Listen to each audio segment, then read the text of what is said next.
ମାଲକାନଗିରି ଜିଲ୍ଲା ଦେଇ ଯାଇଥିବା ରାଞ୍ଚି ବିଜୟୱାଡା 326 ନମ୍ବର ଜାତୀୟ ରାଜପଥର MV-79ରୁ ମୋଟୁ ପର୍ଯ୍ୟନ୍ତ ପ୍ରାୟ ସମ୍ପୂର୍ଣ୍ଣ ରାସ୍ତା ଏବେ ମରଣ ଜନ୍ତା ପଲଟିଛି। ରକ୍ଷଣାବେକ୍ଷଣର ଅଭାବ ଓ ନିମ୍ନମାନର ମରାମତି କାର୍ଯ୍ୟ ଯୋଗୁଁ ରାସ୍ତାର ଅବସ୍ଥା ଦିନକୁ ଦିନ ଶୋଚନୀୟ ହେବାରେ ଲାଗିଛି। ଏହାକୁ ନେଇ ସ୍ଥାନୀୟ ଲୋକଙ୍କ ମଧ୍ୟରେ ତୀବ୍ର ଅସନ୍ତୋଷ ପ୍ରକାଶ ପାଉଛି।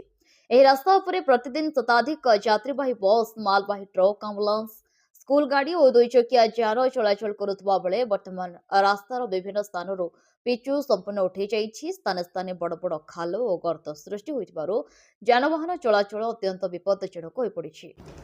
ବିଶେଷ କରି ବର୍ଷା ଦିନରେ ଗର୍ତ୍ତଗୁଡ଼ିକରେ ପାଣି ଜମି ରହୁଥିବାରୁ ଚାଳକମାନେ ଗର୍ତ୍ତର ଗଭୀରତା ବୁଝିପାରୁନାହାନ୍ତି, ଫଳରେ ଦୁର୍ଘଟଣାର ଆଶଙ୍କା ଅନେକ ଗୁଣ ବଢ଼ିଯାଇଛି।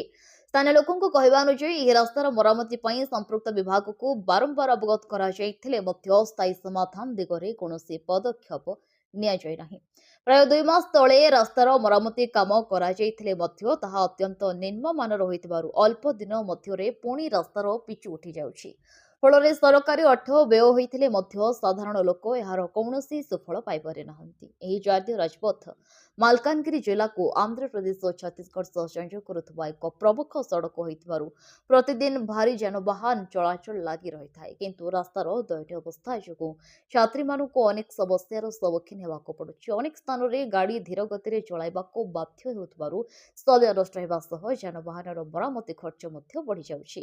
ଅଞ୍ଚଳବାସୀଙ୍କ ଅଭିଯୋଗ ହେଉଛି, ରାସ୍ତାର ଅବସ୍ଥା ନେଇ ବାରମ୍ବାର ଦାବି ଓ ଅଭିଯୋଗ ସତ୍ତ୍ୱେ ସମ୍ପୃକ୍ତ ବିଭାଗ ଉଦାସୀନ ମନୋଭାବ ପୋଷଣ କରୁଛି, ଯାହାକି ମରଣକୁ ଗୁଆ ଦେଇ ଡାକୁଛି। ଏପରି ସ୍ଥିତି ଜାରି ରହିଲେ ଆଗାମୀ ଦିନରେ ବଡ଼ ଧରଣର ସଡ଼କ ଦୁର୍ଘଟଣା ଘଟିବାର ଆଶଙ୍କାକୁ ଏଡ଼ାଇ ଦିଆଯାଇପାରିବ ନାହିଁ ବୋଲି ସେମାନେ କହିଛନ୍ତି।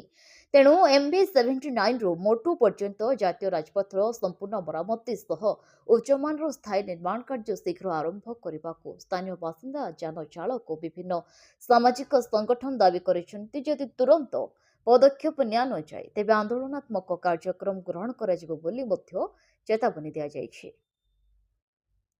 ମାଲକାନଗିରିରୁ ସନ୍ତୋଷ କୁମାର ପଣ୍ଡାଙ୍କ ରିପୋର୍ଟ, ବିକଳ୍ପ ସମାଚାର। ଆମ ଚ୍ୟାନେଲକୁ ଲାଇକ୍, ସେୟାର ଏବଂ ସବସ୍କ୍ରାଇବ୍ କରନ୍ତୁ।